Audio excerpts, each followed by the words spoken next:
Hi everyone. ఇప్పుడు వచ్చేసి ఈ క్వశ్చన్స్ చూద్దాం రీజనింగ్ లో. 6 numbers 1, 3, 5, 6, 7 and 8 are written on different faces of a dice. Two positions of this dice are shown in the figure. Which is the number on the face opposite to the face containing 6? 6 కి opposite face లో ఏ number ఉంటుంది అనేసి అడిగాడు. ఇక్కడ 2 dice positions ఇచ్చాడు. Okay, so మనం దీని ద్వారా ఈజీగా చేయొచ్చు అనమాట. సో మీరు ఎప్పుడైనా సరే ఇట్లా డైస్ 2 టైమ్స్ ఇచ్చి ఇక్కడ ఏదైనా సరే ఒక నెంబరు అది సేమ్ పొజిషన్ లో ఉంటే అప్పుడు ఎలా రాసుకోవాలంటే, ఇప్పుడు వచ్చేసి మనకు 3 వచ్చేసి సేమ్ పొజిషన్ లో ఉంది.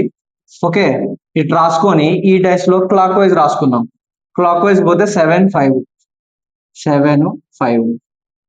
ఓకే, ఇక్కడ 3 1, 8 1, 8 ఇలా రాసుకోవాలన్నమాట. సో దీని అర్థం ఏంటంటే ఇవి రెండు ఒకదానికొకటి ఆపోజిట్ ఫేస్ లో ఉన్నట్లు, ఇవి రెండు ఒకదానికొకటి ఆపోజిట్ ఫేస్ లో ఉన్నట్టు. ఓకే, ఏ డేస్ లో అయినా 6 ఫేసెస్ ఉంటాయి. ఇక్కడ 4 అయిపోయాయి, 3 వచ్చేసి ఉంది, ఇక రిమైనింగ్ వచ్చేసి 6 అనమాట. ఓకే, 6 వచ్చేసి 3కి ఆపోజిట్. ఓకే, ఈ విధంగా మనం చేయాలన్నమాట. సో మన ఆన్సర్ వచ్చేసి 3. ఓకే, నెక్స్ట్ అంటే ఏం లేదు, ఈ విధంగా 3, 3 ఒక చోట ఉంది ఒకే పొజిషన్ లో ఉన్నప్పుడు క్లాక్ వైజ్ రాసుకోవాలన్నమాట. ఇలా రాసుకుంటే ఇవి రెండు ఆపోజిట్ ఫేసెస్ లో ఉన్నట్లు, మిగిలింది 6 దీనికి ఆపోజిట్ లో ఫేస్ అన్నమాట. ఓకే, నెక్స్ట్ క్వశ్చన్ చూద్దాం. ఇక్కడ వచ్చేసి what should come in the place of question mark in the given series. ఇచ్చిన సిరీస్ లో క్వశ్చన్ మార్క్ ప్లేస్ లో ఏ వాల్యూ వస్తుంది అనేసి ఇచ్చాడు. సో మనం రివర్స్ నుండి పోదాం. సో ఇటు నుంచి ఇటు పోతే +4. ఓకే, +4 యాడ్ అవుతా ఉంది. ఇలా పోతే +6. ఓకే, ఇక్కడ వెళ్తా ఉంటే +8. ఓకే, ఇట్లా పోతే ఇక్కడ మీరు బాగా గమనిస్తే 2, 2 యాడ్ అవుతా ఉంది.